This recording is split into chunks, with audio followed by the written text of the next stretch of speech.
As an artist, environmental historian, and just someone who is interested in the mind, I am really invested in the more psychological and cultural elements of environmentalism. When we talk about environmentalism, we tend to focus on the practicalities: buying secondhand clothes, eating vegan, divest your pension, get involved with political campaigning, and that is all really fantastic stuff. And at the same time, I think a lot of the environmental and connected social issues that we are looking at really came from particular social and cultural values, by which I mean the way that we have humans versus nature, our ideas and ideals of what makes a good life, and modern capitalism pushing us to always want more stuff. And therefore, I really think it's important for environmentalism to address those fundamental ideas. So I thought that in celebration of my first single being released, a little bit of a cheeky promo, but I will talk about why my song is relevant to these ideas later. I thought I'd talk about some of the ways that I keep myself connected to what's important and how I look after the environment with my heart and with my mind. Not so long ago, people looked to the sky, and every star they saw, they'd be sure of its shine. They knew there's little else to be sure of in life except death and the stars up above. At the foundation of how I try to look after the environment is mindfulness. I think with practiced mindfulness and really embracing the present moment, a lot of nature-friendly, anti-overconsumption just sort of follows naturally. Now, if you're sitting there going, oh my god, another hippie that's advocating for meditation, I get it, I used to be you. And I've been dipping in and out of meditation and mindfulness for about 10 years. And I'll be real, it's only about the last 6 to 9 months that I finally started to feel like I understand it. Now, I don't know if that's because I've just got older or if it's taken that long. I also do have a feeling, though, that it really helped me to find and use the resources that are more closely connected to the original Buddhist teachings and texts. Apps and services like Headspace, Mind, Medito, I know that they've helped a lot of people, so I'm not going to criticize them, but the way that they almost sanitize mindfulness and make it non-spiritual and culturally neutral, for me that just really didn't resonate. It wasn't until I started engaging with mindfulness from Dharma teachings and connecting to those original Buddhist stories and characters that I started to find that a lot more educational and interesting. I think for me, stories work a lot better in my brain, they click better, that cultural grounding. But what has mindfulness got to do with the environment? Well, if you're not familiar, mindfulness is the practice of being in the present moment, being in your body, being in your immediate environment, rather than getting lost in your thoughts or carried away by emotions. It's not to be confused with meditation. That's the practice of training mindfulness, when you sit and you focus on your breath and you're just being and you're just letting the thoughts come and go. That is practicing mindfulness. But I'm kind of talking more about using it in the everyday, taking continual moments to return to the present, in moments of anxiety and stress and rush or even happiness. Because all of these things, it's either that we're trying to run away from something or we're trying to grasp after something. And mindfulness really says, come back to the here and now. Now, I'm not going to do any more explanation than that because I'm not a mindfulness expert and there's so many resources out there. I personally would recommend the works of Thich Nhat Hanh and his monastery Plum Village, because they really focused on engaged Buddhism, like Buddhism that very actively does good for the world, and they're real advocates for the connection between mindfulness and nature and caring for the environment. At the least, being in the present moment and using mindfulness on a regular basis has been shown by lots of research to be very beneficial for your physical and mental health. But it also is believed to be very good for sort of sustainable behaviour because, let me give an example. So mindfulness can help reduce overconsumption, because rather than just buying something on a whim because you think it's going to make you happy, you instead connect to the present moment, you connect to how you're really feeling, what you actually need.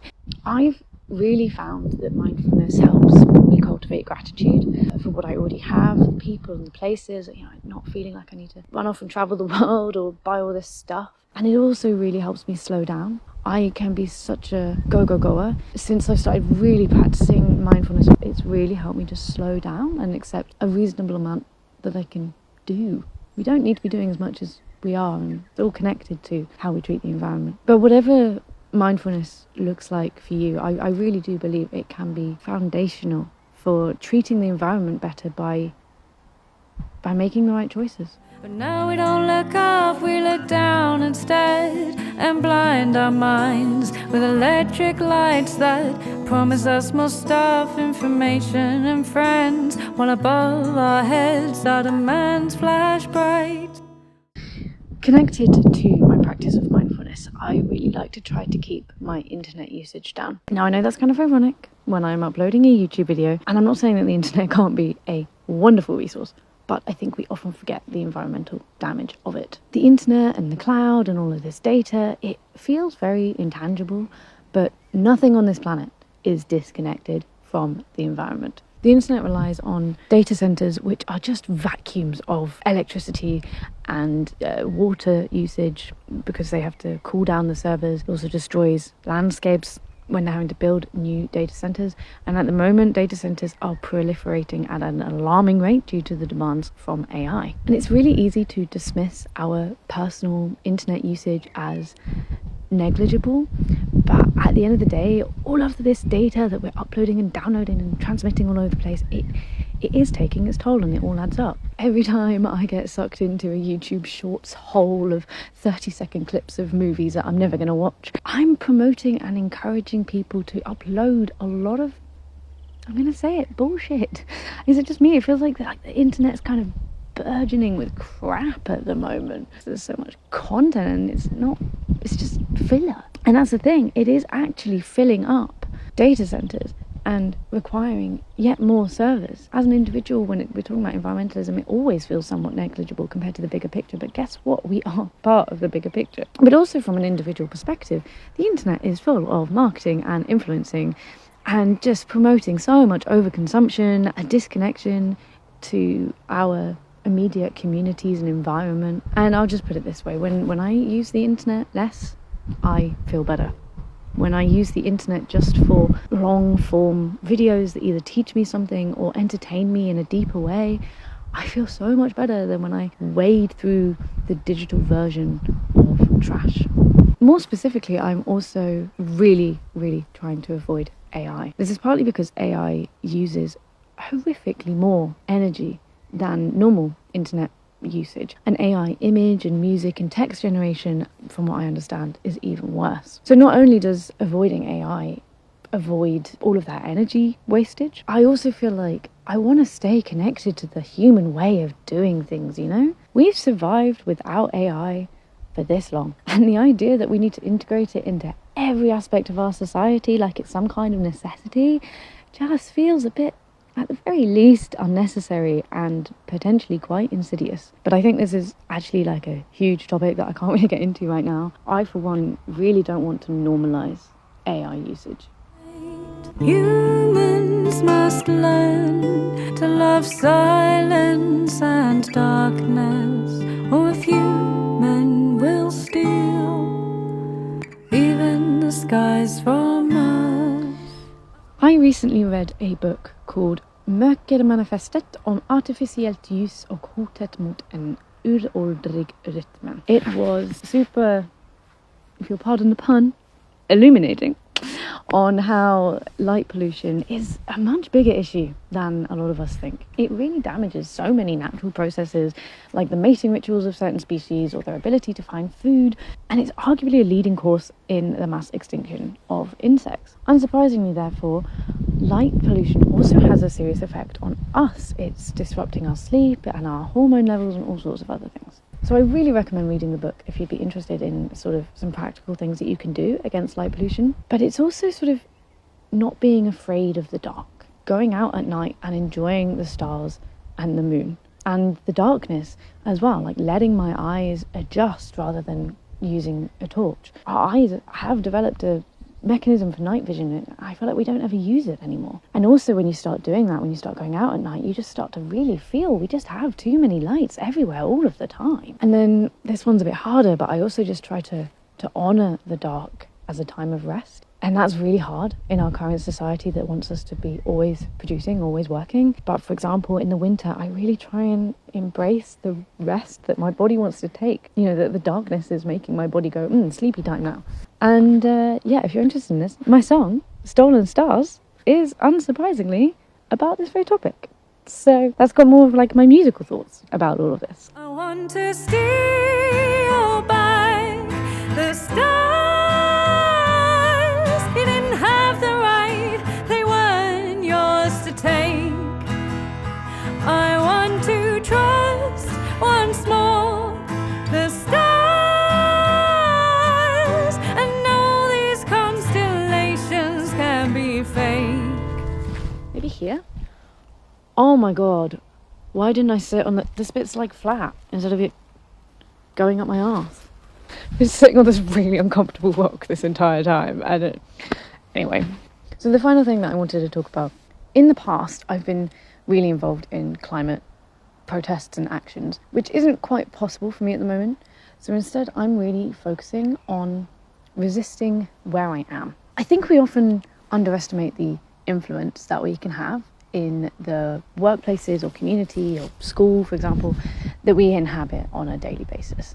Institutions or groups, particularly the leaders of these places, they're unlikely to listen to the screaming protests of outsiders, but they should at least listen to their own people.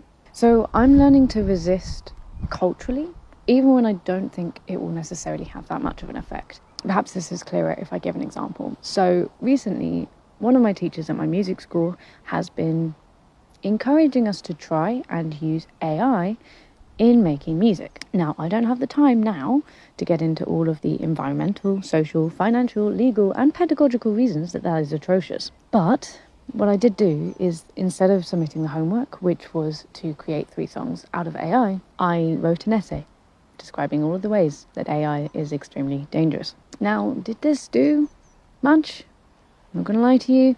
No, to be honest, my teacher just keeps making fun of me for hating AI. But I still think it was important to stand up against that and to resist it, rather than just accepting that I had to do this homework that I really disagreed with. I'm learning to think of it in this way. Like, if someone did something really racist or sexist at work, you would call it out, right? You wouldn't just let it go. And I think it's important to do the same thing for people who are advocating for environmentally damaging behaviours.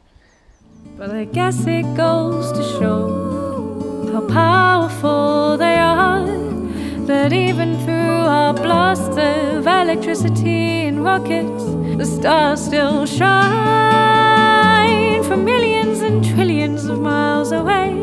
And on a good day, I can trace the clouds, see Mars, and count the 7 sisters. So that's all I'm going to talk about today. This topic of like the cultural and psychological elements of environmentalism, I mean, it's something that I'm really fascinated by. I could talk about it for hours and hours and hours and hours, but I thought it was kind of nice to reflect on some of the themes that are present in my song and reflect on them a bit more in terms of how do I try and live that. And I think it's really important to question the paradigms and the values and the ideas, the stories that keep us living in this environmentally damaging system. And I know that it might seem quite hippy-dippy, a bit wishy-washy, a bit tree hugger to sort of be sitting here advocating for these things, the ways of living and the ways of thinking. But for me, I just feel that it really gets to the heart of matters. The more practical actions and the sustainable choices, they just follow naturally, really. Do go listen to my song, that would be lovely if you want. I wish you all a very lovely spring, and I will leave you with the beautiful songs that the birds have at this time of year.